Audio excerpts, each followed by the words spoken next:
Yes, bana, mambo vipi? Bila shaka utakuwa uko poa sana.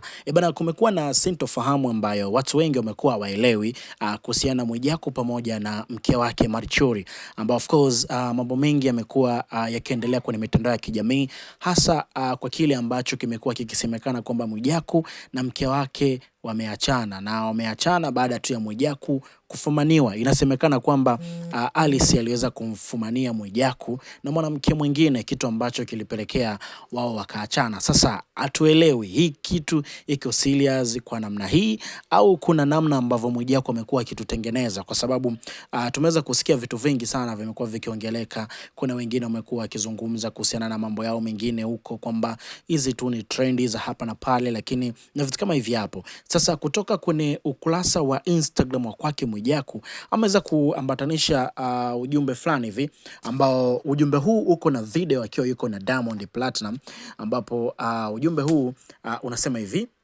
yani leo Bigi huyu wa kunishauri mimi kweli, kupitia msamaha huu mama Marichuri tafadhali nirejee mwenzio.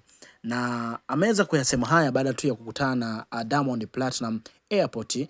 Diamond nadhani akiwa anarudi huku Tanzania, lakini pia Mwijaku pia akiwa anarudi Tanzania. So wameweza kukutana na Diamond mwenyewe kwa kupitia fursa au kubwa ambao Foz anao, ameweza kumuombea msamaha Mwijaku kwa namna moja ama nyingine, licha ya mambo mengi ambayo Mwijaku amekuwa akimsema sana Diamond kwa hapa na pale, lakini ameona amuombe msamaha tu mshikaji kwa mke wake, kwa sababu wanajua alichokipitia, changamoto nyingi za maisha mpaka leo ambapo wao wamefikia hapo. So ameweza kumuombea msamaha, na mimi nakusogezea hapa kwa kipande kadogo ambako Mwijaku akiombwa Diamond Platinum akimsaidia Mwijaku kumuombea msamaha kwa mke wake ili waweze kurudiana. Dondosha comment yako hapa tukae sawa.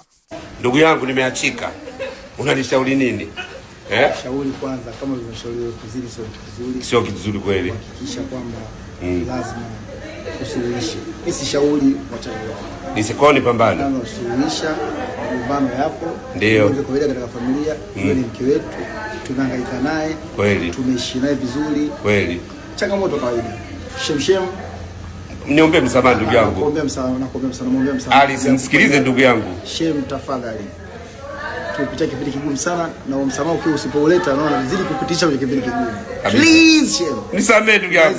Nakwenda kuomba msamaha. Nakwenda ndugu.